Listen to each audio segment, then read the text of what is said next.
Pretty funny when you think about the breakfast cereal we consumed as kids, because there really wasn't much nutrition in them. They were just kind of variations of sugar. But we didn't think too much of it back then, because that's the way it was for every family and just the way it was at the time. But thanks to Magic Spoon, it doesn't have to be like that anymore, because in Magic Spoon cereals, check this out. 0 grams of sugar, 13 to 14 grams of protein, and only 4 net grams of carbs in each serving.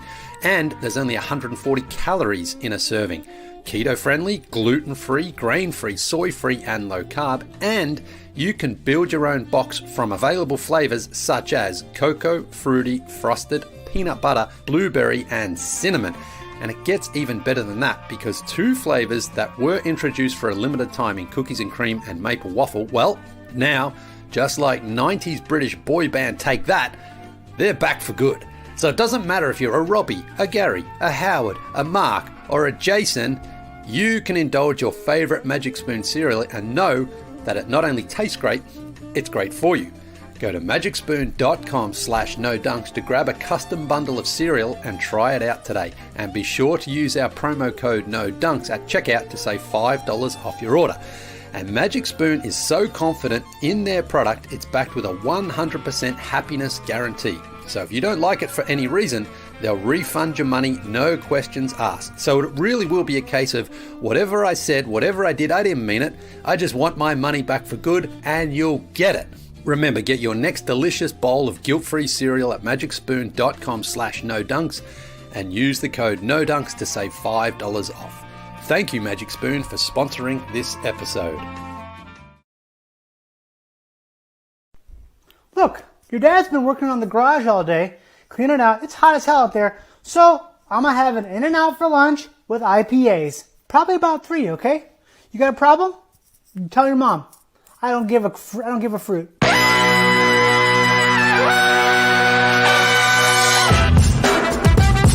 Good morning, sweet world, and welcome to the No Dunks podcast on the Athletic Network. It's Friday, October 22nd, and this is The Drop. I'm J.E. Skeets. Alongside me, as always, we got Tass Mellis. What's up, everybody? What's up, Tass? We've got my Top Shot hot boy, F1 racing fan, Trey Kirby. Hey-o! Hey-yo! The international man of mystery, taking it down to the fortress last night, Leigh Ellis. Friends. And last but not least, making the magic happen, it's super producer JD. Hello. There he is, and here we are. Shout out to the stream team for joining us live right now on YouTube. If you haven't already, subscribe, like, comment, share the show. Our goal is to hit 50,000 subs by Halloween. Let's get spooky. Let's get to it. Before we get into the NBA 75 snubs, the games last night, Daryl Morey news, a big happy birthday to our good friend Matty O. Celebrating the big 4-0 today. So on behalf of all of us here, we hope you get hammered today, Matty O. There he is. Looking good. Happy birthday, Matty O. Drop it in the stream team. Who knows if he's here? It's pretty early on the West Coast, but maybe he'll see it later in the day. Okay. So we'll get to the games, like I said, but let's start with the NBA 75 list. It took 3 days to get it all, but the NBA's 75th anniversary team has officially been revealed. As a result of a tie in the voting, NBA 75 actually features 76 players, which is hilarious. We have 11 active superstars on the team: Giannis, Melo, Steph, Anthony Davis, Durant, Harden, LeBron, Kawhi, Damian Lillard, Chris Paul, and Westbrook. All 50 members of the NBA 50th anniversary team, which was named back in 96, were selected. Good on you, Dave Bing. You called it, Leigh. You were skeptical whether anybody would take off somebody from the 50th team. They did it. And finally, Dominique Wilkins and Bob McAdoo, who were probably considered the biggest snubs the first time around in 96. They did both make the cut. So you love to see that. But speaking of those snubs, Tassie, we're going to start with you here. Who in your mind, from this very long list, 76 names, was the biggest snub? Who is like, you were baffled or shocked that ultimately didn't make the NBA 75/76? So who is the 77th player? I guess so. Yeah. Let's get nasty here. Yeah. I get why all the voters who are comprised of legends and media members who have seen a lot of basketball would keep on all those guys from the past, all the legends respecting the game. Those guys did what they did. They had short careers. They played in a smaller league. But how do you compare those guys to today's game? I understand why all those guys are on there. Mm-hmm. It's a respect thing. But I don't understand how guys today can be left off for other guys today. That's the same game, objectively, how a guy like Damian Lillard can make it over Dwight Howard. I don't get it, objectively. And I think what I mentioned, media members are voting, and I mentioned legends are voting. I think bias comes into this. People hate Dwight Howard, and they shouldn't. I mean, really, when it comes down to it, as a basketball player, I think objectively, if you're picking somebody to start your franchise around, peak Dwight or peak Damian Lillard, you're lying if you're taking peak Damian Lillard.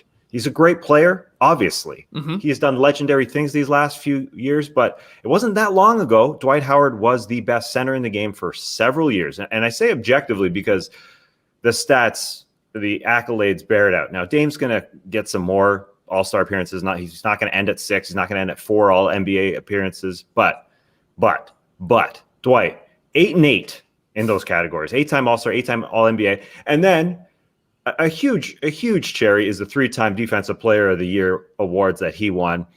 And regardless of him winning a championship, even leave that off because that was later in his career. But he was the best player on a team that went to the NBA Finals with the Orlando Magic. And I just think that people don't like him. and you really got to take away him hanging on Stan Van Gundy's shoulder or him yapping. And like people who voted, like Barkley and Kenny Smith, they gave it to Dwight Howard on that desk a couple of years ago because, frankly, they didn't like him. So I understand why people's bias comes into it. Mine would as well. But if you watch basketball for the last 20 years, as we've been talking about it year in, year out, Dwight Howard was an impactful player on both ends. I always tend to, rail against centers who don't really have finishing type moves. But Dwight Howard, he wasn't just a beast on the defensive end. He was also a beast on the offensive end, even though he didn't have post-up moves because you had to guard his rim runs because he played 2 feet above the rim because he was a gravity puller, and he was the best player, again, on a team that went to the finals. Dame hasn't done that. Dame has only gotten to a conference finals.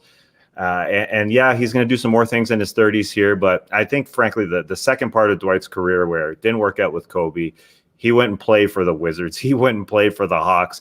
He was on the Charlotte Hornets, right? If I'm not mistaken. There's some weird years there. But he did rehabilitate his career, and he did end up going to get a championship. So I think that one, in today's game, 30 teams, this guy who was the best at his position for several years, he's now into year 18. His career could have ended 12 years in if things didn't go well, if he didn't rehabilitate his image. And I just find it hard for that selection, even though, if there's 78 guys, maybe I'm taking Dame as my 78th. I don't know. It's tough. It's getting nasty here for sure. But that's where I am with my thinking. I respect you not only naming the snub, but taking somebody off the list. A lot of people skirt around that part of this question, but good on you there, Tass. I was baffled by this. I think a lot of people were Trey. We all had him as a lock, Dwight Howard. We were like, yeah, he's in. It wasn't even a question. We thought Kawhi, I guess maybe we'll get in. We thought he'd get in, Westbrook, he would probably get in with all the triple doubles, but we had Dwight right there as an active player that was boom, he's in, no questions asked. And here he is not making it. And there are many other names, and we'll say, what about this guy? I'm sure, but was Dwight at the top of your biggest snub leaderboard when this list officially came out? Oh, absolutely. Dwight Howard was a top 5 player for at least 5 seasons, kind of in the, maybe 08 to 2013 sort of range, 20 points per game, 14 rebounds per game. And then obviously defensively locking it down, the best defender in the league for half a decade. I think on yesterday's show, I was like, it's not looking good for Damian Lillard and Anthony Davis once we found out that basically all of the old list was going to be back, which why make it a point to say that they're not just going to be running back the old list? Totally. When you completely run back the old list. I also cannot believe there are 76 players on this. That is dumbfounding to me that okay, fair enough. Maybe the voting ended up tied perfectly. Cut somebody. It's called the top 75 list. That's pretty ridiculous. My guess is that it came down to Ray Allen and Reggie Miller, just like it has for everybody. They're like, well, we can't separate them. Better bring them both in. But yeah, Dwight is a massive snub. I think here. I would have him in over Anthony Davis, but maybe that's just because they're both big guys. I do understand Anthony Davis has a pretty solid resume at this point. Gold medals, he's got an NBA championship, and you think his career is going to progress a little bit from this point on. So my replacement for Damian Lillard was either TMac, Vince, or Klay Thompson. You could make a case for any of them. I actually think that TMac and Vince's case is pretty similar to what Damian Lillard's is going to be by the time his career is over as well. He obviously doesn't have the championship. Neither do those guys, but they were number ones for their entire career. A few of the best players in the league who were going to challenge for MVP berths or MVP selections in Vince and T-Mac. So I would have had Vince, T-Mac, Klay, Dwight. I thought those were all guys who had a lot, like were ahead of Lillard and Anthony Davis on the list.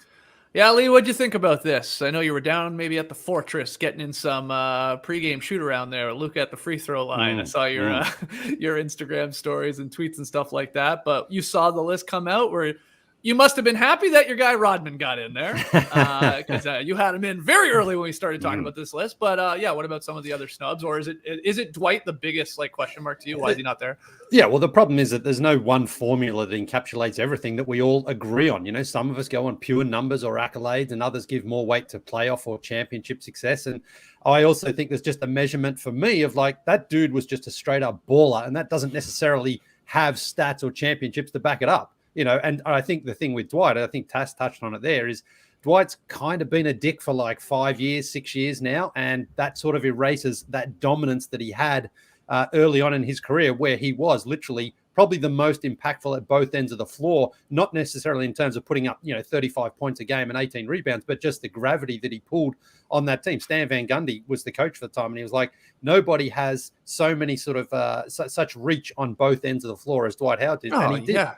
Dwight Howard is one of the most athletic NBA players of all time. Full stop.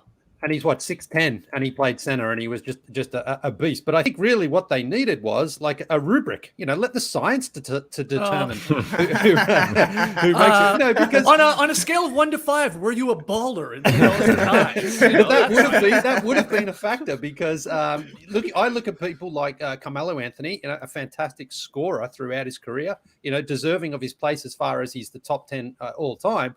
But to me personally, if you were to say, who would you rather have, say, Grant Hill or Carmelo Anthony, I would take Grant Hill. I think Grant Hill was a better basketball player, but he lost, significant years of his career. And in those first 6 years of his career, Grant Hill was as good as anybody, averaging 22 points, 8 rebounds, 6 assists. Didn't have necessarily the playoff success in that time there. But I just think, and the same with Russell Westbrook, I fully respect the fact that Westbrook has done something that virtually nobody else has done by averaging the triple-double, but I don't think he's a better basketball player than someone like a Grant Hill. So, all those factors come into play. History, when you started following the league, your biases, where you lived as well. I think that can play a factor. If you live on the West Coast and you just saw more, West Coast teams, I think that can influence your voting there. So there were some guys there. And Anthony Davis, you look at his resume, and Trey said he's got a great resume, but there's something that sort of, to me, you look at it and you think, I still think Dwight Howard was a better, for that 4 or 5 years where Dwight just seemed to dominate. Anthony Davis, for a lot of those years in New Orleans, put up nice numbers and got the awards for it as far as first team All-NBA and defense. But would you rather have peak Anthony Davis or peak Dwight Howard? I think I'd take peak Dwight Howard myself. But again, there's a strong case that Dwight, better scorer, better shooter maybe, but I just don't think he's had anywhere near the impact that Dwight had defensively. So, you can go round and round. There's strong cases to be made for probably another 15 guys. I mean, Klay Thompson wasn't happy that he missed out. And if Ray and Reggie get in there, then Klay's got as strong as case as those guys as well, I think. But I guess you just have to draw the line somewhere. Yeah, I think the selection process was flawed from the start. I believe it was Trey that sort of said that. This whole, rip up the original list and just pick 75. They shouldn't have done that, as we all agreed, because no one wanted to do that. Everyone felt weird about taking guys off. So it would have just been better right from the start if they said, those are the 50 greatest players of all time in 96, 97. Let's just add 25. Here we go. Make up for mistakes that you missed, a Wilkins, a McAdoo back in 96, 97. And then who else of this last 25 years is in the mix? Because the truth is, a lot of these guys, especially when you get to the 70s with the ABA and NBA split, makes it a little, a little mucky. you're taking off Dave Bing's and Jerry Lucas's and Lenny Wilkins, like, and you can keep going. You can. And these guys that you're naming, Dwight, Tracy, Grant Hill, hell, even Bernard King, who's an 80s player, they should be in over these guys. But because they're like, that feels weird to take off guys that were already, applauded back in 96, 97, that we can't do that. And so we just have way less numbers to play with here. That's my opinion. I'm shocked. I know we were debating it yesterday, Leigh. I thought in the end, 3 or 4 maybe guys would be bumped. But no, they're all there. And this is why we have then so many glaring stubs. Tony Parker, Dikembe Mutombo, Alex English is one that they maybe should have had on the all 50th team. Kyrie Gasol, no one scored more points in the league in the 80s than Alex English. So, in terms of just like consistency, reliability. But if you ask for an Alex English highlight reel, it's probably about 30 seconds long because it was just like, mid-range jumpers. He wasn't like a Dominic Wilkins where he's lighting up the, with throwing dunks down on dudes like that. But what I really want to know is, in 25 years' time, do we only have a list of 24 being added because that'll make us 100 rather than damn, that's a great point. Yeah. Are we great point. Always going to have a bonus one now because of this weird screw up? Yeah. But I think this is kind of though what the NBA knew was going to happen. Of course, there was never going to be universal agreement like, 75. Everyone's happy with that list because again, it just depends on the era you grew up in. And I saw the voters as well. I was very, very happy. I thought all those people, their names were automatically pretty much, you knew who they were. And you're like, yep, that person has been covering the game for a long time. So, or they've played or they're a legend already. So I thought that was tough. It was going to be tough for the NBA to find that right formula for everything. But overall, I think, they should have just the NBA should have just lied then and said, "Oh my God, we have an 18-way tie for the last spot." Totally. Chris Bosh, you're in. Adrian Dantley, you're in. Dennis Johnson, you're in. Like, just get guys like look for me personally as well. Tony Parker and Manu Ginobili, I think those two are great, but I think also the fact that they were on a team that kind of was known for sacrificing and letting everybody else chip in. Yeah. But if you're on a team that makes the playoffs for basically 20 years straight, you win 5 championships, that's not just Tim Duncan. I think those guys were just as impactful in their own way, but their numbers and missing out on individual accolades like All-NBA and even All-Star in some cases. I think Manu was only a 2-time and Tony Parker a 4-time. Yeah. Those numbers, those accolades don't just jump off the page at you because other guys have had many more significant ones, even though their teams haven't had the same success. That's interesting with the Tony Parker and Manu not making it. Of course, Duncan on it and leader as the leader of that team. But that would be like what would they do? Top 75 NBA broadcasters of all time. Task gets in on day 2. Okay, he's in. But what about us? He's carrying us here. But are we going to get in? We're part of the team. Don't we deserve the accolades too? And those two guys are on the outs. I saw a lot of people, at least on the stream team. I feel like we have a lot of Spurs fans here. Very upset that Tony Parker and Ginobili didn't make this list, Tass. And Popovich was one of the voters too. So, he was that doesn't mean he didn't vote for them, obviously. There's a lot of voters. Just so everybody knows too, it was in the fine print. There's a lot of players that were voting on this as well. Jordan was one of the voters, for crying out loud. They couldn't vote for themselves, okay? Even though Jordan did. He just put one entry down. Jordan, yeah, that's it. That's good enough. Any other surprises, Tass, or any other how about this guy that you want to throw in there that you're like, deserves a little love, that you're a little shocked isn't coming up? I think I'll just throw one in that I haven't seen get any love at all. And everybody hates him too, like Dwight. Paul George. Just he should be on the snub list, and I rarely see him there. But anyone else you got? Honorable mention, Paul George. Huh? I guess. So if some of the guys that you've been seeing, he's right there with all these guys that are on the outs looking in. Yeah, I come back to guys that are in the middle of their career, like Paul George and Dame, and even Anthony Davis. It's even Klay. They're not done. They got 5-6 more years to rack it up. I will say just about the way it was done, I think the NBA just probably didn't know what they were doing. When we just talked about them saying that those top 50 players weren't necessarily going to be on the list, but that's obviously not true. They all made it. Do you think all these voters voted for Paul Arizin? And I think it was just sort of, I guess it was told to everybody, just vote for those guys. I think really when it comes down to it, they didn't know what they were doing because. Hold on. What about this theory? Maybe there was like a big WhatsApp group chat between all the voters, and like somebody kicked it off and said, "What are we doing with Paul Arizin? You know, what are we doing with Dave Bing?" Somebody chimed in, "I don't think we should take these legends off," and everybody like started liking it, and then they just ran with that task. Yeah, Maybe it does feel like there was an agreement of some sort. I think so. I do think it was kind of. Sort of a little cloak and dagger. Nobody knew that this announcement was happening. It was done, as we've said, at like 5 p.m. and then 3 p.m. these last couple days. I think that was good for some of the reactions. Reggie Miller's reaction to being included in the top 75 list was real and genuine. And that guy, he does his homework before his broadcast. If he knew that the vote was coming up, I think he would have been very aware. But he was, just kind of taken aback. And that was a really cool moment to see how happy he was.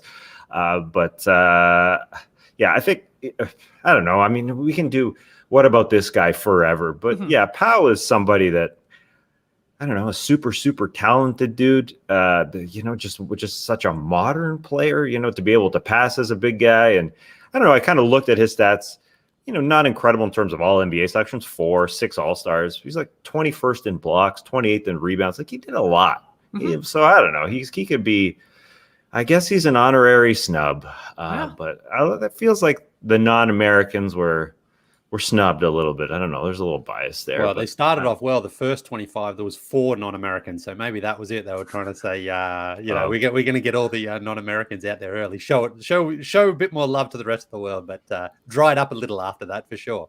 Yeah, man, I wish they just leaned into the one Shaq-like selection they did in 96, 97, where it was like, wow, we're taking a flyer on a really young guy who's dominant, but if he gets injured the next day, then it looks silly, right, Trey?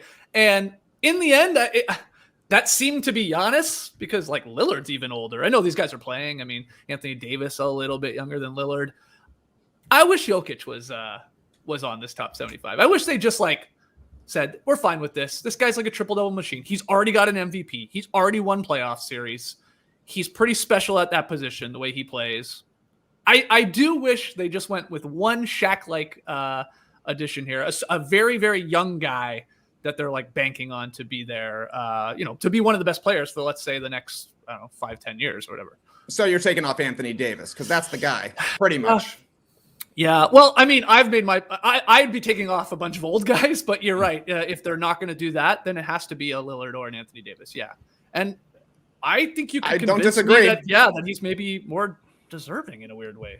Obviously, and there's that's the thing. Lee's right. There's 100 players that could make the top 75 list, right? And I'm with you.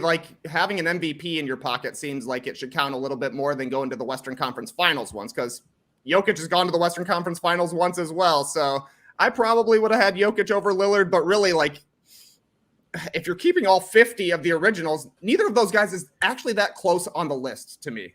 There are so many other players that would come up before Lillard and Jokic and AD, which we've named most of them here. Like Tony Parker, not really that close for me. Manu, not that close for me. But McGrady, yeah, sure. I would be happy with McGrady. He's kind of a Clyde Drexler kind of character, where he was never the number one guy at his position, but was probably the number 2 guy for quite some time. I don't know. You look at the top 20 scorers of all time, and you see that Alex English and Vince Carter are the only top 20 scorers that didn't make it. That's a weird one to me as well. So yeah, I don't know. I mean, I would have liked to see a young guy thrown in as well on future potential, which is the only kind of potential there is. but I mean, at this point, we've got too much history to be throwing in these young guys. Right. That's hard, man. It's hard for those voters to put together, 74 championships and figure it all out. I get that.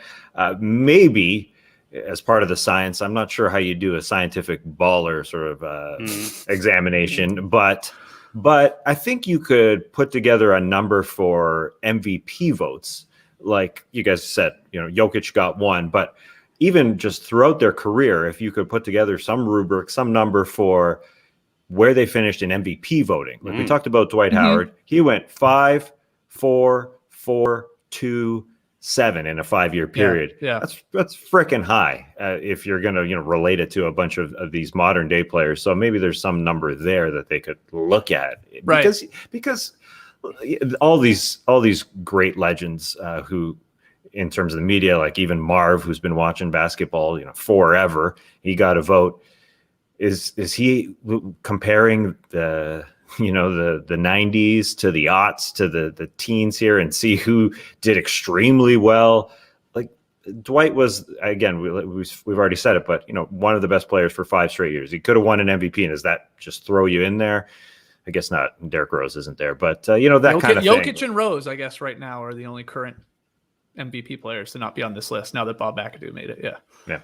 Okay. I saw somebody in the stream team say, "I can't wait until Monday, and we don't need to talk about this list ever again." So maybe at this point we can move on. I do have a question though, Leigh. If they came to you and said, "Hey, you want to vote on this?" Would you take it or no? Yeah, of course. Oh, okay. Yeah. Yeah, for sure I would. All right. I just want great. It'd be a great honor. I've heard some people say, I think it was Dan Devine on Twitter saying, I'm glad I didn't get asked because this, it's a I don't think we're going to see the voting breakdown for every voter. I don't think so. You think? I bet you there's some weird ones. We're not going to get Steph Curry's ballot? Probably not. Wow, it'd be fun if we did. Puts his brother in there. Right, no. Yeah, I thought that was a mistake. When I saw some of these young guys like Giannis Antetokounmpo had a vote, like, why is that a mistake? Is he aware of 50s and 60s basketball? Well, that's why all these players made the list. What exactly. Person born in the 90s is going to be like, Dave Bing, you're out of here. Hey, not if you're in the Brotherhood. Giannis didn't even know who Jason Kidd was when he was his coach. Exactly. That's what I was going to say. Did Giannis vote for Jason Kidd? That's a great question. He made the list. Yeah. He's like, oh, yeah, he's the one guy I know from the 90s. I'm putting him on. Who's this guy coaching me? And then he Googled him like, holy shit, this guy's done heaps. Yeah, this guy's pretty good. No, he did his coaching.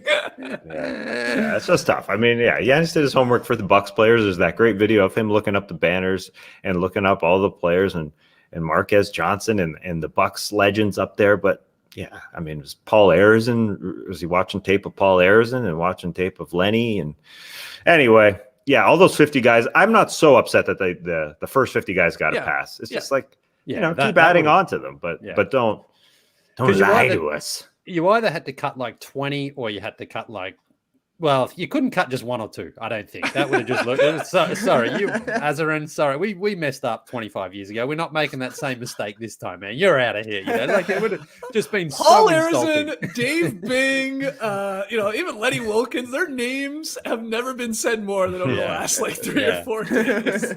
So maybe these guys are getting dragged after not playing basketball for like 50 years. We're like, Jerry Lucas, come on. Weird. Dave Bing can't make it. What about Dave Google? Yeah, he's the modern Dave Bing. Let's ask Jeeves about that. Okay, you know what we're going to do? We're going to take our first break here. We are going to get into last night's games. Daryl Morey going on Philly Sports Talk Radio had a bunch of things to say about Ben Simmons. We got rapid fire because this is a drop, so much more still to come. Let's take our first break right now. When I got my Helix mattress delivered, came in a box, I was pretty excited. I was excited for a couple of reasons. First, got a mattress in a box. Just never had that happen before. I always purchased a mattress, threw it on the old roof, and drove that thing home. So I like the fact that I could stay home and I got one sent to me.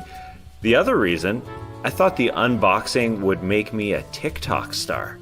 I just thought that if you're watching the video here with us on the YouTube stream, I thought that vacuum sealed plastic would just unwrap, and as I unwrapped it, it would just knock me against the wall.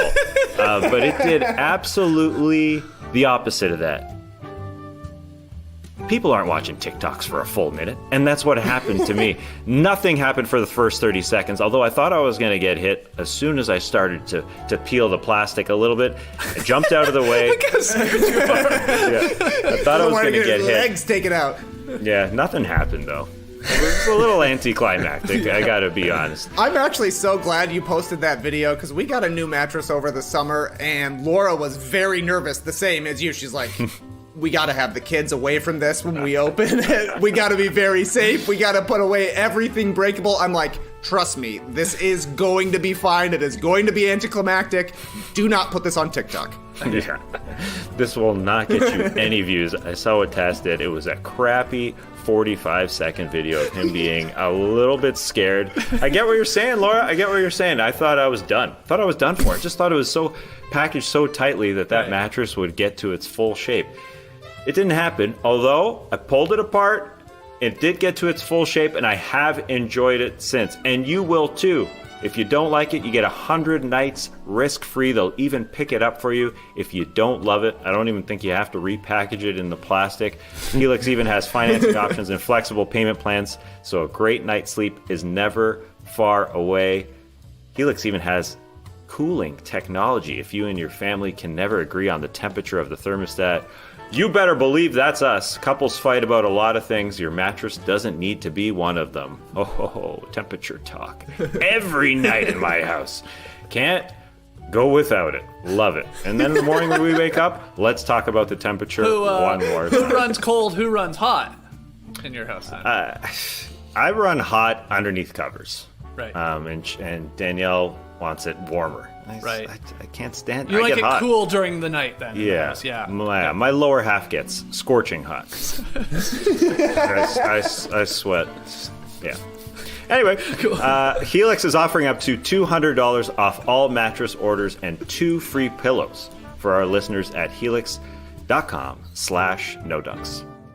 Yes, this podcast is sponsored by BetterHelp Online Therapy. Check out betterhelp.com/theathletic. The best way to think about therapy is through a bunch of analogies. For example, we get our cars tuned up to prevent bigger issues down the road. We try to eat our fruits and veggies to help us stay healthy in the mind and body. We pick Lego up off the carpet at home to prevent the inevitability of stepping on it in the middle of the night when we go downstairs for a glass of water. Going to therapy is like all of these. It's routine maintenance for your mental and emotional wellness to prevent bigger issues down the road. Going to therapy doesn't mean something's wrong with you. It means you're investing in yourself to keep your mind healthy.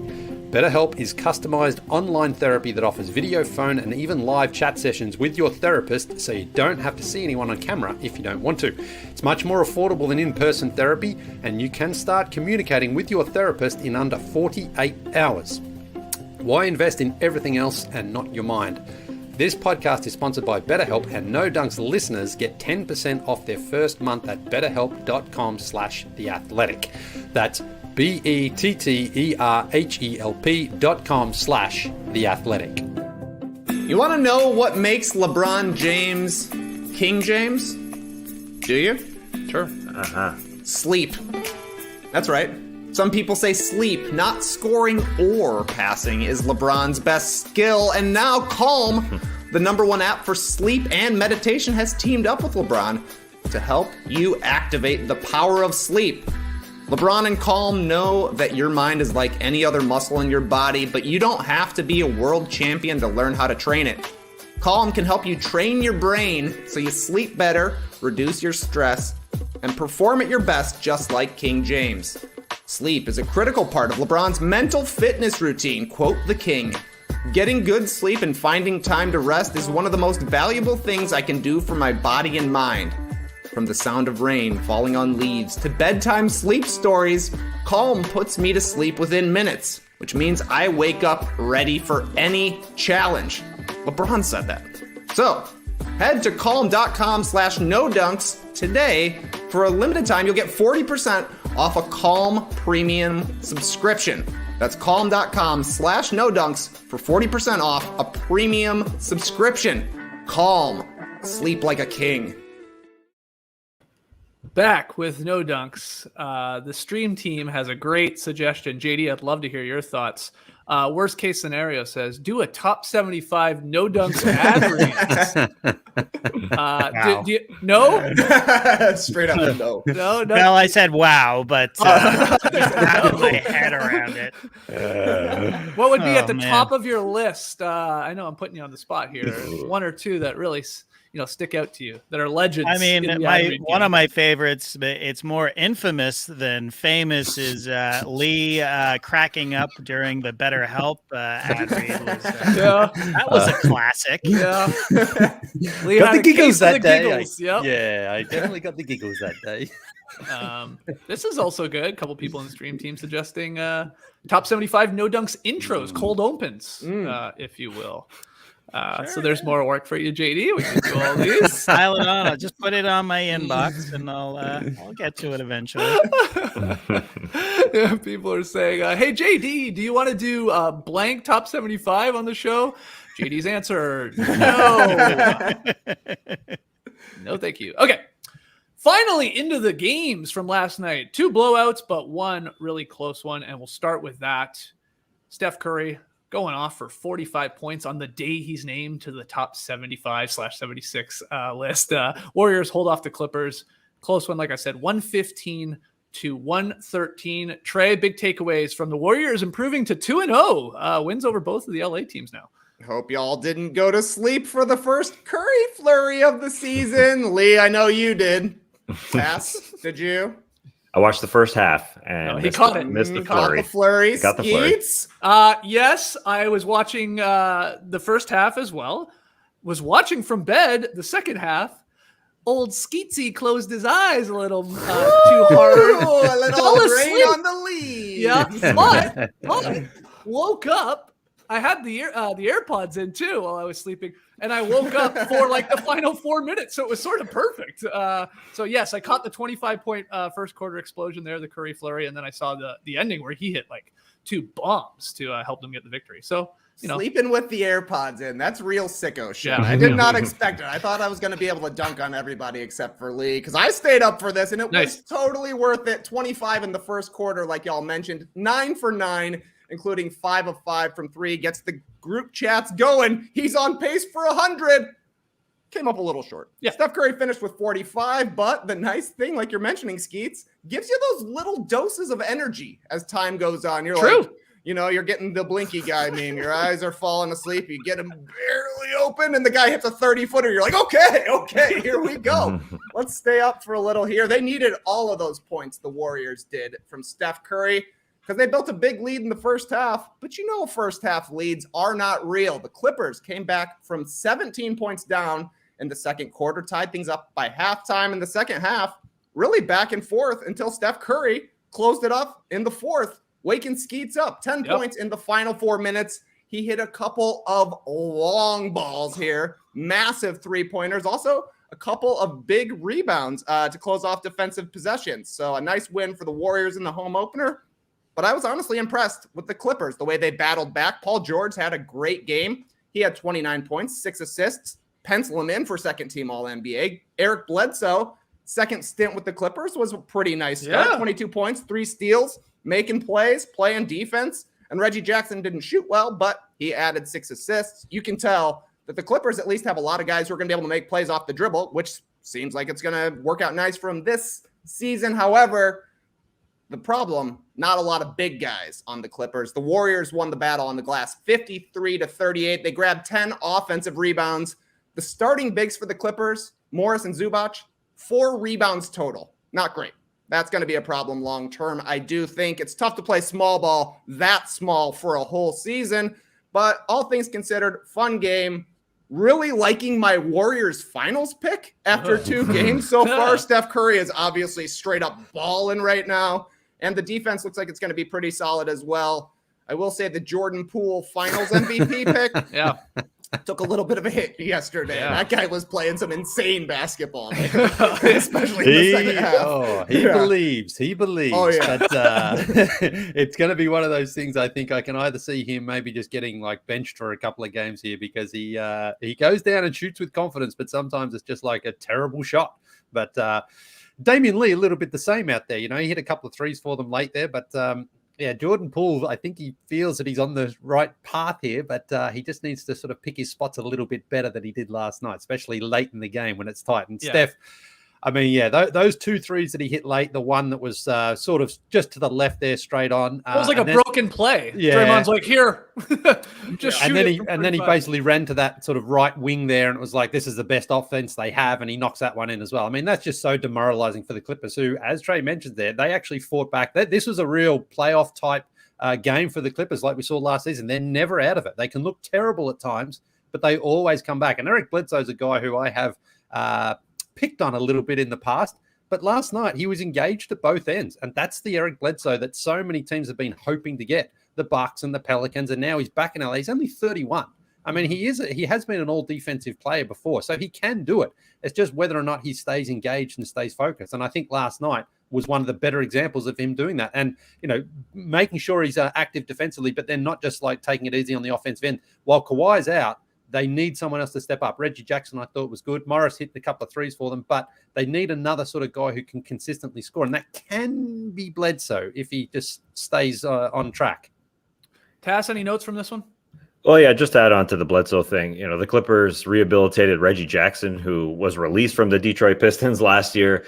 I don't know if it's a Ty Lue thing. I don't know if it's a Clippers thing, but that's what they hope with Eric Bledsoe. And they're giving it a try, him and Reggie Jackson in the backcourt. They did the same with Nick Batum last year to some degree. Bledsoe was on fire yesterday, and I don't know how that affects Reggie Jackson, who was absolutely on fire last year in the playoffs. If you remember, he had the ball in his hands and he could take every shot. But it's different right now with Bledsoe and him. Reggie Jackson was 4 of 19 yesterday, and Bledsoe is 10 of 16. So I don't know how that works. But anyway, it was two great teams. I mean, this is a Clippers team that could easily go to the finals. Yeah, the Warriors pick to be in the finals. God, you got to feel great about that. And if you're any part of the Warriors organization, you're just so happy that Steph Curry is so motivated. I mean, he's talked about how he goes into every offseason still thinking like, I got a chip on my shoulder. And he finished the preseason with a 41-point game. And when I watched that, the first quarter and that shot from the free throw line where he turned around and knew it was going in to give him I guess it was going into the timeout there. And he was super pumped, like he was super jacked. He just knows that work is the result. The result of that work is that bucket going in where he can just turn around. Like that masterclass that Jackson is taking, JD's son is taking, where Steph Curry is putting in every shot. I mean, that's what it is. And that's why he's so pumped. And so that was, and this Warriors team at the last play of that first quarter, even Draymond Green's up top. Steph Curry's got 22 points to this point. And they run this decoy where somebody else is coming to the ball, and then Steph is the second guy to come around and get the ball. Like they are running deep plays. It's not just come get the ball, Steph. They are absolutely running their offense. And so, when a guy buys in like that, when a guy is a decoy like that, everybody has to fall in line. And Poole takes some crazy shots. Damian Lee takes some crazy shots. But when Steph was on the bench in the fourth quarter, and they needed a comeback, it was those two guys that really helped out. So then he came back in, and Draymond Green even has to work watching Steph. I mean, he looked like he can shoot the ball again. I mean, he was scoring inside too. So this Warriors team, this Clippers team too, a lot of respect for these two teams. We're going to be watching them for till the end of the season. I think they're both, going to be really great playoff teams, especially, Klay comes back. Few notes for me. I liked the look of these San Francisco Warriors jerseys and the court and the colorways and all that. I thought it looked all right. Yep. I love this idea, Leigh. I think you just created a T-shirt for the Warriors fans. Instead of "We Believe," a "He Believe" Jordan Poole shirt. That's a good one. Could be something there. Write it down. Hope you're listening, Matram. Yeah, and finally, just with the Warriors' contributions, Andre Iguodala is maybe back, baby. He's got bounce again. He suddenly looks spry to me. He threw down another dunk last night. He was a plus 13 in his minutes off the bench. He just contributes. He's not scoring a ton by any means, but 6 boards, 4 points. Didn't miss a shot, so it's not like he's clanking anything out there. A couple assists, got the steal in the block. I think over these last 2 games, I'm like, Jesus, just this guy back on the Warriors is just reinvigorated again. And that is huge. I mean, he's such a great player. So that's great for the Warriors and their chances of moving forward if he can stay healthy and give you 20 to 25 minutes, especially when you get into a playoff series. That's fantastic. Really, he also has to limp once a game as well. Yeah, he did fall down and hurt his hip, which is an old man move. I mean, Draymond left this game too. He came back, so they got to stay healthy. It's such a weird Warriors team when you think about it too. They have Wiseman, they have Moody, they have Kuminga, they have Klay, who at some point is coming back. I love Steph playing to the crowd on the mic before the game. Dropping basically can't wait to get Klay Thompson back. Place goes bonkers because everybody loves Klay. So fun vibes there. And the perfect late game. You're right, Trey, even though old Skeetsy nodded off there for a bit. It is entertaining. You need entertaining late games for us here on the East Coast. And you know, absolutely if Curry's right. playing, he can deliver. Yeah. I felt like I was still getting my regular season eyelids under me because like literally every time out, just close them. Trusting myself. I'm gonna hear when Kevin Harlan comes back talking. I'm gonna know. Gotta get like a crane to pull my eyes open. I've told you before, I used to set a 2-minute timer on my phone during commercial breaks. Just fall asleep for 2 minutes, wake up, back into the action. All right, let's go to our next game. Oh, one last note. You mentioned the jerseys; they looked awesome. Yeah. Jordan Poole wears a tight short. I mean, not just short. A lot of guys wear a short at this point. Like Kent Bazemore was one of the first short guys. But Jordan Poole's are very short and also very tight. And his jersey kept coming untucked last night. So we would end up looking a little bit like Winnie the Pooh, where it looks like you just have a T-shirt on. Put that on the shirt as well. Yeah, these are all great ideas. Oh, Winnie the Pooh? Shit writes itself. Okay, Leigh, let's go to you next with this next game. It wasn't that close, but you were down at the Fortress, as I teased early. Trey Young and the Hawks. There it is, first one of the year. Opened the season with the 113-87 victory over the Dallas Mavericks, who I thought looked pretty rough what they were running offensively. We can get into that, but what was it like down there at the Fortress? How many autographs were you signing? Well, no, I ran into Joshua Kidd, fan of the show. Nice. He was one of the first people I saw down there. Ran into Larry Luke, of course. He was there. I ran into my neighbor from 2 doors down. I ran into one of my dad's friends from school. It was great to be back. I know this is before even tip-off. It was unreal. I thought I'm in for a huge night down here. But you went down pretty early, eh, mate? Yeah, I did get down early, yeah, because the standing rooms became available just before I went down. I thought, perfect. So I went back to our spot, grabbed my beer. They had no Peroni. Couldn't find the Peroni. Had to go with the Stella last night. But anyway, back in the spot. Had the Kyle Korver jersey on. It felt great to be back. I was expecting a great game. But the confirmation bias is real. You know why? Because coming into the season, I said that I expect and hope the Hawks to be better because they look deeper. Yep. They have an MVP candidate. They play defense. And I thought that Jason Kidd wasn't the right coach for the Mavs. So put me down as 2 for 2 in the confirmation bias. In fact, make it 3 for 3 because I also thought Porzingis was in for a make or break season. Not good signs for him. But I'm going to start with the Hawks because I think they do have too many guys potentially because everyone who played really did contribute. Trey Young didn't score until about 4 minutes to go in the second quarter, and the game was already you could already sort of feel it being pretty comfortable.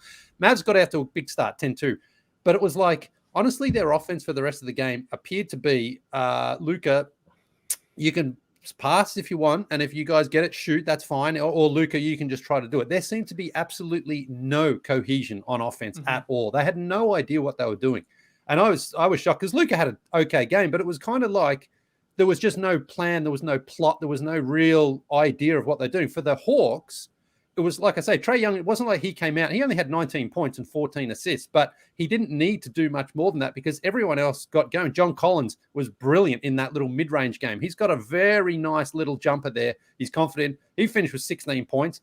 DeAndre Hunter started. Great defense on Luka, also knocked down a couple of shots. And Clint Capella, they don't just forget about Clint. He's not just like you're just the blocks and the rebound guy. They make sure he gets a few touches on offense as well. A lot of those plays where we saw it in the playoffs last year, it's kind of like Trey will pass to the high post. John Collins, he'll dribble in, collapse the defense and just throw it up to Capella. And he's good at finishing in that spot there. Bogey had a couple of threes. And then off the bench, Cam Reddish, he came out firing away. He took 15 shots last night. He's eager to play, Cam Reddish, and shoot. Gorgie Jeng played well for them as well. My man, Kevin Huerta, didn't shoot the 3 all that well last night, but still got 6 points. So the thing is, the Hawks looked really, really comfortable. They looked like they really understood what they were doing on offense. Mix it up a little bit. Don't just rely on Trey. Make sure everyone gets touches. And then they're locked in defensively. The Mavericks, it was just like Tim Hardaway firing away. Porzingis, I think, hit the first 3 of the game or second one.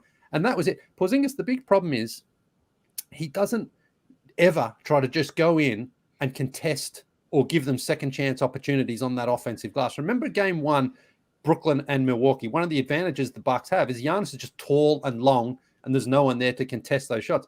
Well, that's kind of where Porzingis is. He has that ability to just put your arms up and make it harder for guys to rebound, but he just doesn't go in the paint. He just doesn't do anything. And part of it's on him for sure, but also Jason Kidd as that coach, like, He brought nothing to that team last night. It's like George Costanza when they're asking the Seinfeld, what's the show about? Nothing. Absolutely nothing. I mean, this was a 30-point blowout in the end, but it wasn't even that close. Yeah. I mean, the Mavericks didn't really feel like they were ever going to make a significant push, because it was just like, Luka's brilliant. Of course he is. He's an MVP candidate. But it's like, you got to have something else. They desperately need that creator, that Goran Dragic. They've got to be looking for that deal, because they need someone else to create. It's not Trey. You don't like the idea of posting up Dorian Finney-Smith down on the block? I mean, go to work. That's he did that like 3 times. Yeah, and it's like, are you serious? That's what you're running out there? Yeah, what are we running out here? That would have been a legit ask from Luka last night, because I just thought, honestly, the Mavericks, they're in trouble after one game. Sure, flush it down the toilet. Yeah, but you just wonder who's that other convincing offensive threat out there for them? It's nobody. And just last thing before you guys jump in, defensively, the Hawks were great. I thought John Collins is a really smart defender. Gets up there, blocks shots, makes it very, very tough. So even if the Mavericks did try to get in the paint, there was nobody in there who could just get easy shots off. So really impressive start from the Hawks. But a lot of that, I think, is where the Mavs were yucky last night. Oh, yeah, they were. I mean, it's their shot selection that's like a little worrisome, too. A lot of jumpers, a lot of 2-point shots from the Mavs. I think it was 17 mid-range shots in game 1. Last year, under Carlisle, like they averaged like 11 a game. Year before that, when they were the best offense in the league, it was 10. Point is, like, Carlisle leaned into like, it's threes or at the bucket. Get rid of the mid-range game, which is, not as efficient. And, Kid maybe still believes in it because they took a lot of them. But the Hawks defense was everywhere. Like, you can if he stays healthy, DeAndre Hunter's going to be on an all-defensive team. Will it be first or second? Who knows? But he gets at it. I thought he was all over Luka Tass. I don't know how much you caught of this one, but it's so great because he doesn't have to worry about, like, you also got to give us 18 to 20 points, man. No, you don't. We got so many guys that can score. You just lock down the best player on the other team, stay in his shorts, and that'll help our chances to win. I think, again, he just needs to stay out there. He is awesome defensively, I think. Oh, he was ridiculously good. He is so big, he could recover, too, on Luka. Mm-hmm. He gets picked off, and he came back for a block. Yeah, the numbers are great when Hunter was, quote-unquote, guarding Luka. There's always some noise in that stat, but it was 1 for 9 when DeAndre Hunter was guarding Luka. And the eye test matches it. And I think the defensive effort, it matches that this team went to the conference finals last year. And I hear what Leigh was saying, that this team has too many guys. I thought that at the beginning of last year, there's just a bunch of young guys that wanted to get theirs. There was John Collins in the film room session saying to Trey Young, hey, pass the ball, dude. And then, extenuating circumstances happen. Nate McMillan comes in for Lloyd Pierce as the head coach, and now they want to play like a basketball team. And DeAndre Hunter is an extension of that. John Collins, complaining about not getting touches, goes and gets paid $125 million, but he changed his game, and I think he's staying with it this year. He doesn't have to shoot the ball that much. So are these Hawks for real? Are they like that conference finals team? I'm starting to buy it. They went into the locker room. It was a fairly close game with the Mavs, and like a good team, they come out and they buried the Mavs in the third quarter, and everybody playing their role. Even a guy like Kevin Huerter, he just got paid too. You'd think maybe he wants to get his shots over Cam Reddish, who's a younger guy, hasn't got paid yet, coming off the bench. No, he's fine sacrificing too. He's totally conceding shots to Reddish with that second unit. And I think all of these guys, if you got a defensive sort of trio like Capella and DeAndre Hunter and John Collins, and then you throw out Reddish when he gets off the bench, like those 4 dudes, if you throw Trey Young and you're hiding him, like they're already hiding him in game 1, and throw somebody else on Luka and the other perimeter guys, that's a phenomenal team if they're going to scrap together. Yeah. Now, I kind of agree, like where, I said in the preseason, are they going to try and package some of these guys for a star? Because they're playing so many guys. They're still playing Lou Williams. They're playing DeLon Wright. And they're playing Gorgui Dieng. They're playing a lot of guys. But Gallinari comes off the books mostly for next year. He's still around. There's a lot of good players on this team, and if they're going to play like this, do they have to package anybody? I mean, these guys are just level-headed, and I bring up Nate McMillan because somehow they figured it out. Like they're just the best version of themselves all of a sudden. And I love Kevin Huerter after he got that contract extension a few days ago. He said the NBA does a good job of making $100 million seem like not a lot of money. To the rest of the world, my friends, my peers, my family, even $1 million is a lot of money. I try to keep that in perspective through the whole thing. It's life-changing money. Suddenly, the Hawks got perspective, and they're playing like a team. I don't know if it's just the firing, and then Nate McMillan has just got the magic touch. But man, I'm believing that they could be. Aside from the top two, the Bucks and Nets, that they could be there, but they got a good team that they'll be fighting with in the Miami Heat. Yeah, but what do you got to add to this one, Trey? Not a ton. DeAndre Hunter blocked a Luka three-pointer and a Kristaps Porzingis post-up. I can't imagine that that's happened for one player a lot against the Mavericks, but you're totally right, Skeets, about the mid-range Mavs. It ain't going to work. They took 17 mid-rangers and only 19 shots at the rim. Even Porzingis after the game was like, the paint's too clogged. The paint is too damn clogged. So they're going to have to figure something out, because it felt like a Doug Collins late 2000s offense, trying to get the mid-range jumpers and posting up guys who probably shouldn't be posting up. Jason Kidd knows a lot about playing point guard, but the game has changed a little bit. You got to give him kudos. Everybody thought he was going to try and steal Frank Vogel's job for the Lakers, right? He sat in the back and he tried to learn, but he learned from a team that was built around LeBron and AD, who love to take shots at the rim. They're a great 2-point shooting team. They just got to figure out something else. I'm personally not worried about the Hawks having too many guys. Players get hurt all the time during the season, and last year having all that depth really paid off for Atlanta. So, yeah, I assume a guy like Gallinari or Right Tass is going to be coming off the books. That's a trade target right there. They can ship him out at this point, especially if Hunter is going to be healthy this year, if Reddish is going to be able to contribute. They don't necessarily need the oldies that they had last season. But for now, the Hawks just look perfect. They played 10 guys, a ton of minutes. That's a nice rotation for an 82-game season. Leigh, how was the crowd? How was the atmosphere down at the Fortress? It got good, but it started off pretty slow because it looked at the tip-off that a lot of those seats behind the camera were really empty, but it did fill up. So, yeah.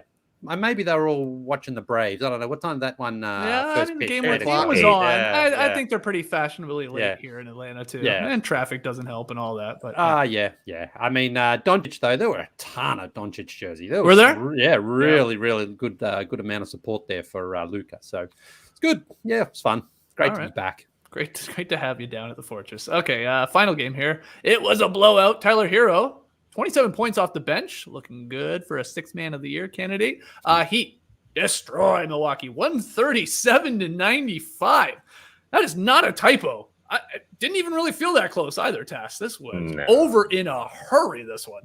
Some Miami Heat basketball alive in game one. Those dudes playing defense like that, scrapping like that, the rotations, how do they have it down? You look at Jay Kidd's team versus Eric Spoelstra's team. They were just so ready. Talking about playing on a string. They shut down the Bucks. Really, they bodied Giannis with Bam, sent some help, then they, get it out of his hands, then the recovery. They just look so good. It is hashtag Heat culture. You got to do it. Every time you talk about the Heat, you got to say Heat culture. The defense was great, but I think the growth of, you mentioned Tyler Hero bouncing back. Yep. And Bam Adebayo as well. He was doing everything. He was 20 and 13 in this game, but just a variety of things, like a jab step jumper. He's got that in his game, a Euro step on a drive, do the classic fake dribble handoff and drive. He was going coast to coast. He was doing everything and playing defense. PJ Tucker going into the stands. I just feel like they're already a cohesive team when they just brought in Kyle Lowry and they brought in PJ Tucker, but it was a perfect Kyle Lowry game, 1 for 8. And they get the victory because he's doing other things, because he's Kyle being Kyle. So his debut, maybe not great in terms of the numbers, but they get a W. That's a classic Kyle. So that's I don't know how they looked so good on night one, but I think it's more a case of the Heat looking good than the Bucks being bad. I think the Heat are a good matchup for the Bucks when it comes down to it. They've knocked them off a couple of years ago, and I think it is a good matchup. They had the motivation. You could tell which team got swept in the playoffs the previous season. So the Heat came out, they saw the Bucks missing a couple of starters, and they took it to them. And like Tass is saying, Lowry, despite the fact he didn't shoot the ball well, you can see the upgrade he's going to be for Miami, just because they play a drive and kick style. And it was basically like Jimmy Butler was the only guy who could make a play off the dribble last season. Just Dragic didn't have it. So adding Kyle Lowry, a guy who's going to be able to get into the lane and find shooters outside, that's going to be massive. for the Heat, and especially if Tyler Hero is able to bounce back and have the season that people were expecting last year. Now they've got 2 additional playmakers off the dribble, which really changes things for them offensively because, I think Bam Adebayo is a good facilitator. I don't necessarily know that he's going to be making plays if you just dish him the ball. He can make a play in transition. He can make a play in a 4-on-3. Those are perfect for him, but he was a little overtaxed as a number 2 option, I think, but number 3 with a bunch of guards who can actually handle the ball and make plays, that's looking nice. Yeah, the Heat are scarily in my mind because they do have all these guys, I think, that feel slighted from last year. Like they were, overlooked or they didn't play up to their capabilities and they want to bounce back. Tyler Hero's the obvious one, but I think you can even throw Bam in the mix there. Yeah. Not making an all-NBA selection there at the center spot. Jimmy, an injury-riddled season and sort of a quiet year for him.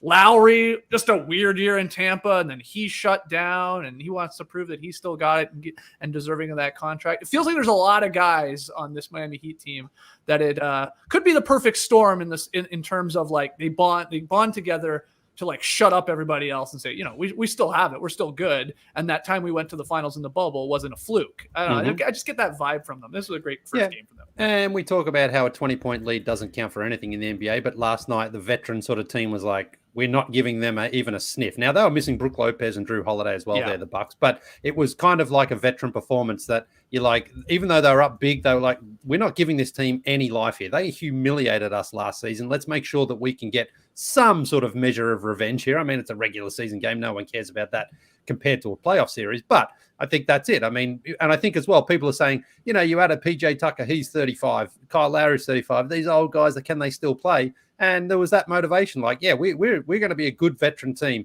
And if you do get that sort of production from Tyler Hero off the bench, that is going to be great because, that's what they need. They don't need him to be their star, point guard, but they need him to come out there and be very, very difficult to beat with that second unit. So super impressive performance from Miami. And I think the Bucks were probably feeling themselves after a good opening night win, thinking we could be okay without these couple of guys out. But instead, they got punched in the mouth. The score was like 25-3 or something. It looked really weird seeing a score like that. It was over in a hurry. You were okay to be a My Buddy Grish with this game. This one's over. He was actually right. Every once in a while he's right. All right, so those are the games. One close one, 2 blowouts, but that's fine. I think we have 24 games on over the weekend. Friday night, Saturday, Sunday. We'll be back on Monday to try and talk about as many as we can that we can remember. Yeah, I think it's 24 games. Wild. But we did have some more news when it comes to the Sixers and the Ben Simmons drama. And this is interesting, I think. Ben Simmons is expected to miss an undetermined amount of time this season, including the Sixers home opener tonight. He's not playing versus the Nets. 25-year-old is currently not ready to play for the 76ers, like mentally, and he received treatment on his back on Thursday. That's according to Chomps. Now, here's the spicy part. Daryl Morey, he went on The Fanatic, 97.5, Philly radio station. Daryl Morey, 76ers president of basketball operations, if you didn't know. He said this, couple quotes for you. People should buckle in. This is going to go a long time. You're going to think I'm kidding. I'm not. This could go on for 4 years. He went on to say, we're in the prime of Joel Embiid's career. Either Ben Simmons is playing for us or we have to get back a difference maker. And he also added, right now, if we traded Ben Simmons like he wants, all we would get back is role players, and that would make no sense. Daryl Morey was not holding anything back, Leigh. This was not your normal GM on the radio conversation where they barely say nothing. He came all out and said all those things I just said, but what was your reaction to Simmons not playing tonight and what's going on with him, and then now Morey's comments? Yeah, well, Woj is saying actually this morning that Simmons did meet with Doc Rivers and Daryl Morey there, and he said, mentally he's not ready to play at the level he expects him to play at. So first off, mental health is not a joke, so I'm not going to certainly make fun of him. If he's not feeling great mentally, then he's taking the right approach by stepping out. But of course, this comes on the back of everything that's happened over the summer, him basically saying, I'm done and I'm not coming back. And he realized that he doesn't have all that much leverage and power to just demand a trade out of there. And I think Daryl Morey is right in his position to say, a 25-year-old all-star, we don't just give up pennies on the dollar for that, for a guy who simply just doesn't want to be here. I understand he doesn't want to be here, but Daryl Morey's trying to build a championship team. He's got a championship caliber player there. If he's going to give him up, he wants something in return that's going to keep them or elevate them to closer to the championship level. So Daryl Morey doesn't have to rush. He doesn't have to do anything. He doesn't have to trade him straight away. If they won their first game, if they've got a tough one tonight against the Brooklyn Nets, I mean, if the Sixers get off to a good start, then it's just going to make it easier for Daryl Morey to hold this position if they start going. But this is without Ben Simmons playing. That's right. That's right. Yeah. Okay. So I mean, look, this situation, everyone's sick to death of this situation. I saw it in the doc this morning. Said, "Who wants to answer this first?" No one put their hand up, and I thought, all right, I'll do it. Why not? But look, honestly, thanks, like man. I say, I mean, the back injury to me sounds like that's made up because and again, it is. But that's the thing. If a guy's just going to make up injuries like that, it's hard to have sympathy for him. But mentally, I can understand he's probably not feeling great right now because he probably thinks that he's hated by everybody in Philadelphia and he can't go to another team. So those things do need to be taken seriously. But I think if he can take care of himself there and then get himself physically, mentally, and emotionally ready to play, he needs to get out on the court. That's my opinion because I think, as I say, he can go out there and put up huge numbers and have teams going, yeah, okay, we do want this guy. Right now, I think he's more just throwing a tantrum and teams are holding back a little bit. Anything to add from either of you guys? I know no one wanted to talk about this. Yeah, I do. I'm going to put my name in the doc. I think reading into these leaks that are happening from this morning, they're either leaks or they're planted. But from Shams Charania's reporting, maybe Ben Simmons is ready to hold himself a little bit accountable after reading that Ben Simmons spoke to Doc Rivers, Joel Embiid, and the entire 76ers team today and accepted everyone needs to take responsibility, including himself. But Simmons informed them that he's not mentally ready to play yet and needs time. So I guess that's a step in the right direction. I don't know if that's Ben telling Shams, hey, let me get some credit back here. But after said that this is going to take a while, as he should, Ben appears to be righting himself, trying to get himself in a position to play basketball again. So maybe a step in the right direction, although it's not going to happen tonight. He said he needs time. So it sounds more like he's going to play basketball rather than just sit out for October and November. We will see him, it sure sounds like, if I'm reading Shams' tweet correctly. I'm more intrigued by what Morey was doing yesterday, Trey, and what he was actually saying in his words. I mean, was he just telling the fans, lower your expectations here. This isn't going to be happening in a week. It's not going to be happening in 2 weeks. He might even come back. Was he actually speaking to the other 29 teams in the league and saying, fucking stop calling me with these low ball offers, all right? I mean, we don't want your crappy role players. We want another star back. Was he talking to Clutch? Was he talking to all three? Because he said a lot there. Again, this is not what a GM usually does or a president of basketball operations, especially in the time like this when there's so much drama surrounding this franchise. He hit him with the Mo Verney. It's going to be a long trade request. You better stock up on energy. Personally, I don't think this is going to last for 4 years. I don't think so either. Yeah, I mean, I'm buckled in. I haven't left my seat since last night, but I'm not thinking 4 years because Daryl Morey, I do think, was trying to talk to the other GMs out there and kind of go into bat for the management on the Philadelphia 76ers, saying we are not going to be pushed around by Ben Simmons and his agency here. Yep. So, I mean, he's trying to send a message, but right now it's like if the Sixers are playing a game, it's Ben Simmons, Ben Simmons, Ben Simmons, Ben Simmons. Then for 2.5 hours, you play basketball. And then as soon as that's over, Ben Simmons, Ben Simmons, Ben Simmons, until you play another basketball game. And that is completely untenable for 4 years, let alone 4 weeks. So maybe he's trying to get these trade offers going, but he says he doesn't want to get role players back, which understandable. He's looking for a difference maker, also understandable. Role players are better than no players, I would say, though. So, I mean, the question will be, does Ben Simmons ever take the court for the Sixers? He's been pretty adamant since last season's playoffs. I will never play for the Sixers again. So I don't know if this changes his mind. And if it doesn't, then this is more of just more noise out there, really. My final question from all of this, it's for everybody in the stream team. You can let us know in the YouTube comments too. Tweet at us if you want at NoDunksInc. Do you say to someone, buckle in, or do you say buckle up?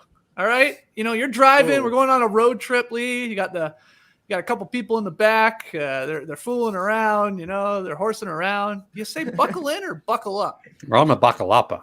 Yeah, me too. Buckle in. No, I think Morey's right. I think there's a difference between saying it in a car. Ooh. In a car, you're buckling up. Buckling up for sure. But if this is a long-term, if this is a thing where Trey's sitting on his couch for 4 years, buckle in. I think it's a difference. I think there's a difference. Car versus not. JD shaking his head. No, how about it, JD? You told me it's wrong. It's buckle up or strap in. Oh, this was a skeetism. It's absolutely a skeetism. Yeah. If you got to strap in for this 4 years of all this stuff that we're gonna go through. Yeah, you strap into to something, like a crazy ride. Yeah, thank you, DG. That's exactly right. I don't think that's Grisham, but yeah. All right, that's fine. It could be a skeetism. Yeah, that's a straight skeetism, right? That's a good one, Morey. Really good. Buckle up. Buckle in. That was perfect. All right. Well, everybody buckle in because we got one more commercial break. But when we come back, a fun tweet of the night, pick 'em results, and rapid fire. Don't go anywhere. I was looking at the new masterclass courses earlier this week, doing a little ad read homework, and I saw something that is absolutely perfect for you, Leigh. Nas teaches hip-hop storytelling. I got the email for that too. Do you dip in right away? Yeah, I browsed, but I didn't go too far into it. But I thought, masterclass knows its audience for sure.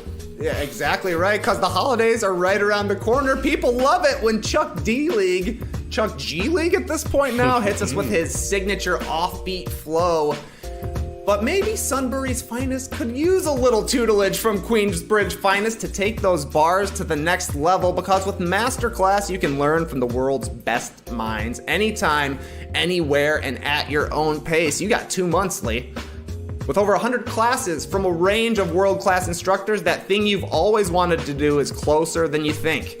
I actually really love that negotiating course you mentioned yesterday, Skeets. Led me to reading Chris Voss's book, which has completely changed how I price everything in my life, because it's all about the odd numbers. Whether you've got a couple hours or just a few minutes, it's easy to step up your game with Masterclass, and as a No Dunks listener, you can get 15% off an annual membership that gives you unlimited access to every Masterclass by going to masterclass.com/nodunks. That's masterclass.com/nodunks for 15% off an annual membership. Hip hop and me goes together like wine and cheese, so let me check in with Nas and take a pass at his class and see if I can drop some flow hotter than lava from a volcano. So, I've been with my wife since 1997, and I asked her, as we do, we consult our wives when we're creating content for the show, and I asked her, what's the best I've ever looked? Like, in terms of an outfit. What's the first thing that comes to your mind? Yeah. I mean, we're talking like 23 years of history here. Like, it's got to be something. So just name something I looked super hot in, because of something I was wearing. And she came back with, you look great in that baby blue F1 No Dunks hoodie. Oh. Recency bias, sure, and I do look good at it, but I mean, come on. I mean, there must be something more. But, what's happened to us? We've been living in sweatpants for far too long now, and we got to dress things up around here. So that's why I'm breaking out my custom-fitted Indochino dress shirt tonight. Listen, buying shirts for me is always a source of anxiety. Because I sit somewhere between a large and an extra large, so I never know what I'm getting. I never know if it's gonna fit until it arrives on my doorstep. But with Indochino, that stress is eliminated, because I can just plug in all of my exact measurements into that website, and I'm getting a custom-fitted shirt or pair of pants or suit, all at affordable prices. Plus, you can customize every single detail. If you're buying a suit, you can choose the fabric, the lapel, you can get it monogrammed, you can get a statement lining, and you can create a suit that fits you and your style perfectly. And the best part, Indochino's suits start at just $399. That's with all customizations included. And Indochino is now open at selected Nordstrom stores. Giving I've never been to a Nordstrom, Tess. I assume it's great by your reaction there. Tess loves Nordstroms. Yes! Nothing better than a Nordstrom. When you leave a Nordstrom, you'll never feel sloppy. You feel slick. Hey, is it Nordstrom's or Nordstrom's? Nord. Facing Nord. We the Nord. Yeah. Well, what did I say? Did I say Nordstrom or Well, Tess said Nordstrom's. I could have sworn without the D. I don't play defense. It's definitely I know there's okay. I was clarifying. Yeah, but he's also calling it Nord, as in French, was you wouldn't pronounce the D, so maybe he's just he's en français, Nordstrom's. Okay. Oh wow, He loves it more than all of us. This is super deep. You're taking it Sudstrom. Not really. This has gotten very sloppy. Yeah. My apologies to Indochino. Anyway, you can find your nearest Nordstrom store by going to Indochino.com, and right now you can get $50 off any purchase of $3.99 or more by using code NODUNKS at checkout. That's $50 off a purchase of $3.99 or more at INDOCHINO.com, promo code NODUNKS. I'm glad you spelled it out there. I thought it was Indochino. But there's a D in that. It's Indochino. Indochino. All right, back with No Dunks here. Let's get to Tweet of the Night. Tweet of the night. Wow. Yeah, good tweet of the night here today on the Drop Podcast, I think. We sort of missed it yesterday, if we're being honest, because on Wednesday night, the Knicks beat the Celtics in double overtime. The Knicks are back. Jason Concepcion tells us on every No Buffs episode now, every Survivor pod we do, he is pumped. It was a crazy game. And after the game, with MSG spilling out into the New York City night, there was a Twitter account called @SidewalkNYC who was talking to people out there, Knicks fans, how happy they were with the victory. And they were very reserved. Everybody was very cool, calm, and collected. No, this video started making the rounds yesterday. This crazy Knicks fans video from @SidewalkNYC. Have a watch. Double fucking overtime! What the fuck, baby? New York is fucking back! Knicks are here, baby! The Knicks are fucking here, baby! Fresh out the garden, baby! We're taking it all the way! We had De Blasio! We had Cuomo! It was rough shit! But we have the Knicks! That's New York! Knicks run New York City! Bing-bong! Tell me a little something, KD. Don't you regret not coming to the Knicks? Don't you regret not coming to the Knicks? Let's go, Knicks! Let's go, Knicks! Let's go, Knicks! Let's go, Knicks! Real talk, I'm from New York, and you know what? Tom Brady's a fucking bitch. Fuck Tom Brady, yo. Fuck Tom Brady. Where the bread at, Tom Brady? I need some bread, nigga. He owe me. Fuck Boston. Yo, you thought Trey Young was still good? He still ain't good at Dyke, man. He's smoking on that Boston pack tonight, you heard? Fuck Trey Young! Fuck Trey Young! Fuck Trey Young! Fuck Trey Young! They're 1-0. I was playing that this morning when my wife came out, and she's like, "What is that?" And I said, "It was after the Knicks game the other night." And she's like, "For what though?" And I said, They won their opener in double overtime. I know. It was like, oh my god. I mean, oh my goodness. Yeah, excuse me. No, it's side talk at Side Talk NYC. I screwed that up when I was throwing to it. But what a video. Anyway, the actual tweet of the night I thought was even funnier maybe than that video. Evan Fournier, who's now on the Knicks, who had a great season opener, he retweeted it with, "What did I get myself into?" Laughing emojis left and right here. Yeah. You are on the Knicks now, baby. Just pray that you don't go 1 for 25 and they do that video after that game. Holy moly! What a compilation. I mean, what was left on the cutting room floor is the other thing. Yeah, too. No doubt. I had a tough time picking my favorite characters. Loved this guy. Yeah. So He's number one for sure. Oh, is he? Oh, no. Let's play What About This Guy here. What about this guy? Bing bong. Yeah. Bing bong. Oh, the old bing bong. Okay. I was so confused in that video. Like, of course, they're going crazy for the Knicks win at first, but then suddenly Tom Brady starts Tom Brady catching his strays. I was like, what the hell's going on here? Because bing bong or I don't know. I like the Kevin Durant guy too.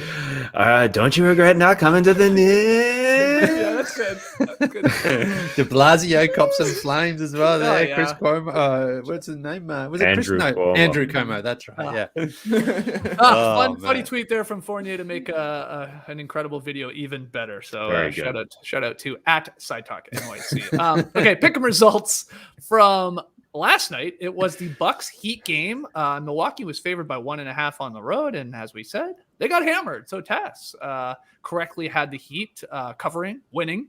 That's a loss for everybody else. Leigh, your first L of the season. You're 2-1, and everybody else is 1-2. So you're obviously jammed up here to start the season. But what's tonight's game? Tess got a lot to pick from. Yeah, 2 winless teams expecting to do a lot this season, meeting in LA. The Suns at the Lakers. And it's a close little line. The Lakers are favored by 1.5. I'm taking the Lakers because I do believe that they're throwing everything at the wall. The fourth quarter of that first game, I think they're trying to win real bad. They threw out Avery Bradley, who hadn't played for 3.5 quarters because they needed some defense. That desperation combined with LeBron James being pissed at his team in the fourth quarter there, that makes me believe the Lakers are going to bounce back. But as Trey picks the Suns, it's hard to pick against those guys because I'm sure, as Trey thinks, they're going to bounce back after a pretty lousy performance against the Nuggets.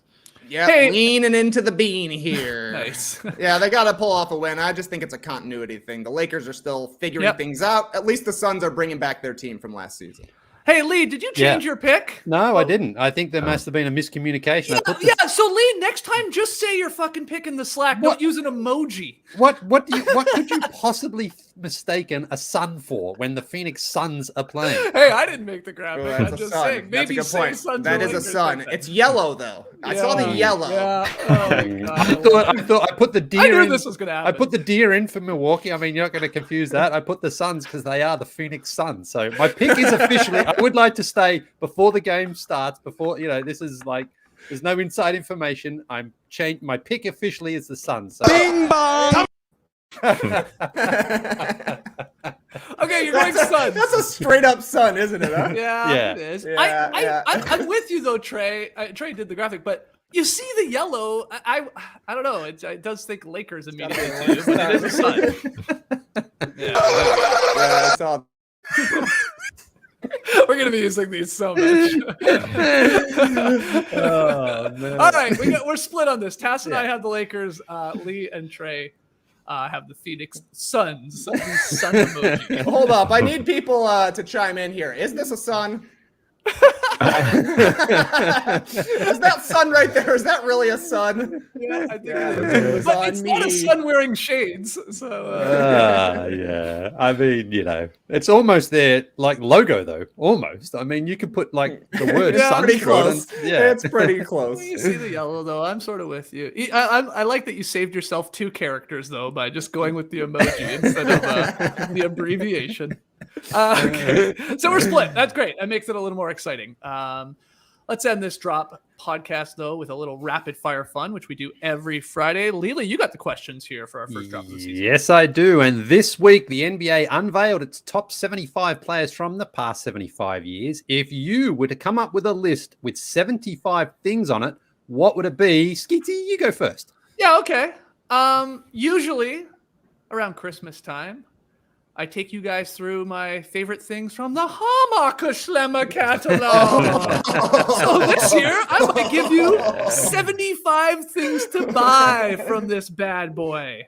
Because there is a lot of weird things in here. I already was leafing through it earlier. So yeah, 75 things to buy from the Hammerschlemmer catalog, which I'm very excited. They sent me very early this year. So I have a lot of time to build this list. Does anyone still have their slippers from the Hamakashlam? Oh, yeah. Oh, I do. I wear mine every day now. Oh, wow. So too. It's getting a little cold in the studio. So, I pulled out these rockers. Yeah. They look like poop emojis, these slippers. Yeah. All right, Tassie, well, give us the list of 75 things that you would list. Is it slippers? No, sir. I was doing some puppet work earlier today. That's why I'm talking with my sandal. Our old Skeets and Task puppets have been getting some work in our house recently.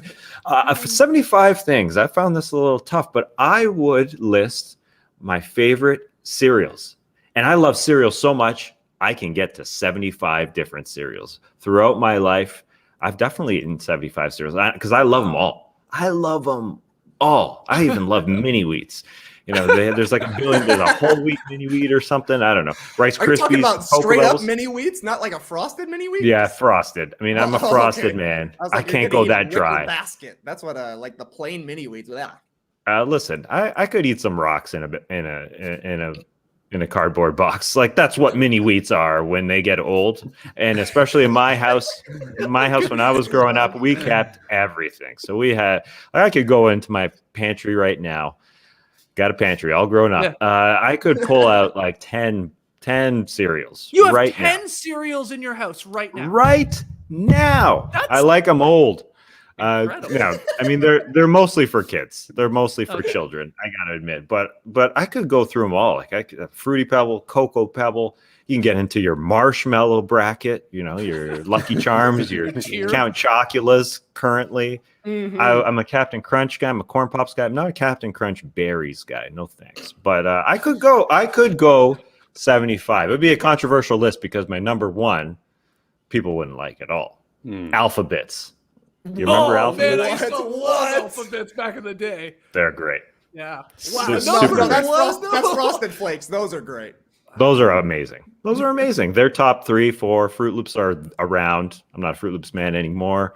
Why go Fruit Loops when you can get they're other making the stuff? Top 75. Come on. Fruit Loops, they got to be in there. Top 5, probably. Fruit Loops are 76, so they get in technically. Tied with Apple Jacks. Grape Nuts. No, thanks. Oh, okay. I draw the line, Berto. All right. Trey. I just thought of a new TikTok. It's going to be Eric Collins after Tass eats old mini wheats. He's got gravel in his guts. My top 75 list. It's got to be fake names. Been keeping a document of fake names here for quite some time. My top 5 right now: Poop Fartin' Rob, Sherry Pepper Sauce, Greg, and Emmanuel Bomerang. It's a real Bob Duca type of list. Wow. Totally. If you ever have a great fake name, send it to me. Okay. I get one from Matt like once every 3 months. He's like, here's a great fake name to add to the list. Yeah, thanks for Fruit Noisely. Yeah, what's this guy's name? Hold on, let me dip into my fake names list here. That guy M.O. Hammer. Looking a little bit like a Buttercup Dickerson. All right, Skeetsy, the Raptors. Your Raptors played in Toronto again this week. The first time since February of 2020. That feels like about 1,000 years ago. Mm-hmm. But everyone was hyped up, including Mo Verney, but it didn't go quite so well. When is a time you were excited about something to happen, but it was a letdown? I'll stick with the Raptors. We had moved to Atlanta in 2013. The Raptors had been a pretty bad team up until that point. As soon as we get here, they start winning games. They start making playoff series. And I'm like, I'm flying home for game 1. They got the Brooklyn Nets there, 2014. Here we go. That's the infamous Masai Ujiri fuck Brooklyn, right? Mm-hmm. That he says outside to the crowd in Jurassic Park. But they lose because that's what the Raps do. They lose game 1. So that's fine. Okay. It was a nice series, went 7 games, crazy ending. But then the next year, Raptors are back. They're flirting with 50 wins. Once again, they're in there taking on the Wizards. The Wizards. They don't win playoff series. And I decided I'm going home again. Here we go. 2015, fly home for the weekend. super pumped, and they just put up a stinker. They did not play well. They got back in it late, if I remember correctly, but they lost game 1 again. And I was there with my buddy Dub. So at a certain point, I stopped flying home for game 1s, especially in the first round when it came to the Raps. But yeah, you're so pumped to go home. You're so excited. You're having some early beers. Yeah, the crowd is going nuts, and then they just kept losing. And you're like, why did I come home to watch this? I could have just stayed and watched it on television. But disappointing. Yeah. But yeah, no regrets, right, Leigh? That's it. Yeah, you'd be spewing if it was like 2 incredible games. You're like, oh, thank God I was there. That was worth it. But it wasn't. Anyway, Tassie.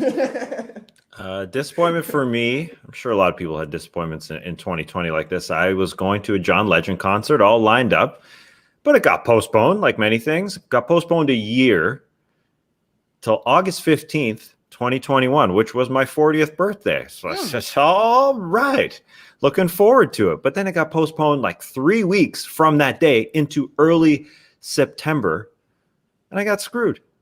One day I was out of town for the Whittler's wedding in Austin, Texas. It was a Wednesday evening. Now, the wedding was on a Friday. Did we have to fly to Austin on the Wednesday? That's still a point of contention, but either way, I miss Johnny. Miss Johnny Legend. It was, I was, as we are wont to do, we consult our wives when we do content for this show. So I asked her, what is something I was disappointed about? She mentioned that it was also our 10-year anniversary this year around my 40th birthday, but I forgot about that. It was my 40th birthday, and that was delayed. So I just wanted to point that out because she wants me to point that out. It was also our 10th year anniversary. John Legend, that could be a great fake name too, because it's technically a fake name, isn't it? It is. John Stevens. Yeah. Became a legend. Trey. John Stevens. What is the question? When were you excited for something, but it was a bit of a letdown? Oh, right. Been doing some camping. Last year for Christmas, I think it was my dad got me some camping supplies. I was excited to build a fire using a flint. Very Survivor. Yeah. It's impossible. It's so hard to build a fire with a flint. I can get the spark going. Looks like an F1 car driving around, but my tinder wasn't catching. Didn't have any coconut husks, I think is what they use when they're trying to do it. But that's a skill you got to have if you ever want to get on Survivor, learning to build a fire without a lighter or something like that. So I thought it would be smooth starting with a cool flint, but it felt like I was just terrible at trying to start this fire with a flint. So got to put some work in. Okay. Last one here. I was trying to think of something. I was trying to think of something, but nothing was there. Okay. The Milwaukee Bucks received their championship rings this week, and inside the ring itself was a QR code that once scanned would take you to a video of their championship highlights.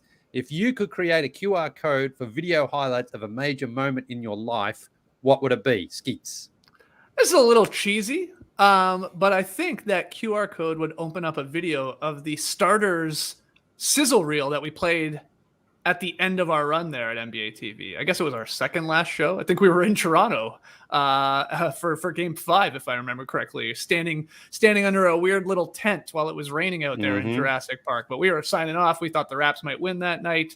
Looked like they were going to, and they were up 8 points late. And Lee Ellis was going bonkers in the press section, and John Schumann was judging him with his eyes. But of course, we had another show. But I just watched it. I sort of stumbled upon it somehow. And man, JD and Matty just knocked that one out of the park. I don't know if you got help on that, JD. I can't remember if you want to give love to anybody else there, but that sizzle reel, I mean, it brings tears to my eyes. You got all these legends on the show, like saying how much they enjoyed it. Or, are they saying that just because they're sitting there? Probably a little bit, but it was so well done. So that would be my QR code.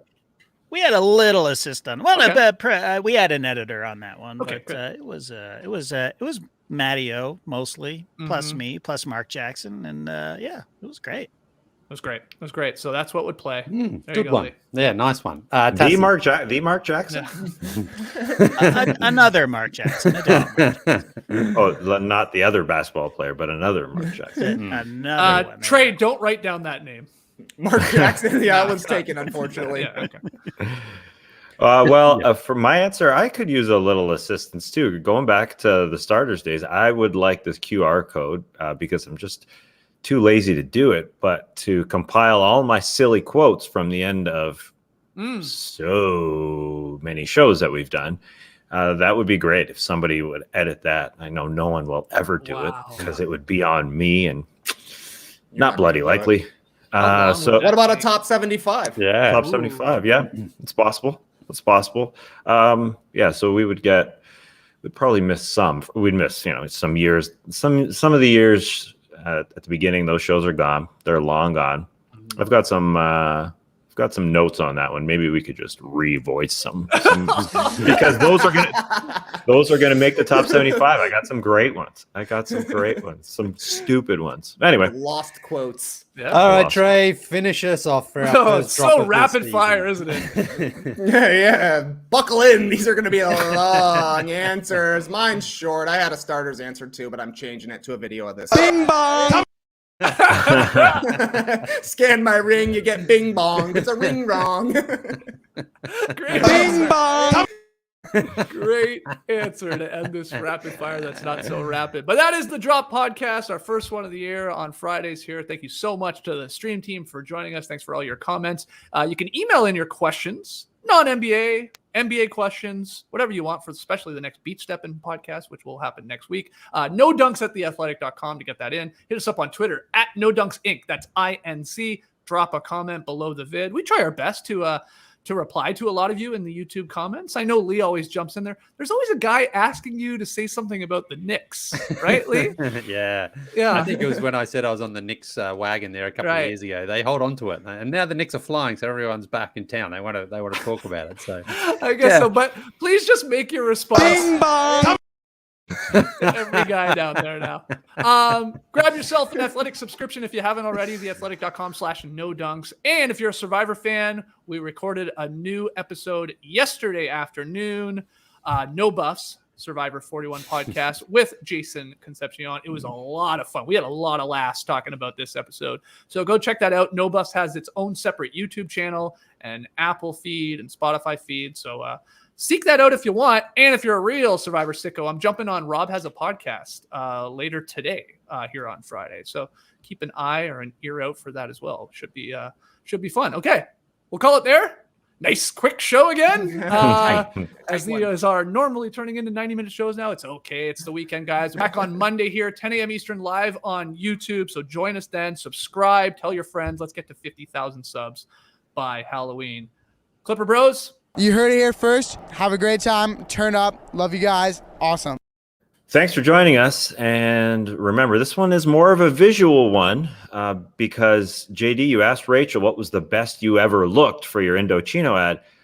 The Dream Shake here in the stream team reminded me of something you posted on your Instagram. You in your robe, drinking a Negroni, bucket hat, hosing down your patio, your deck. Yeah.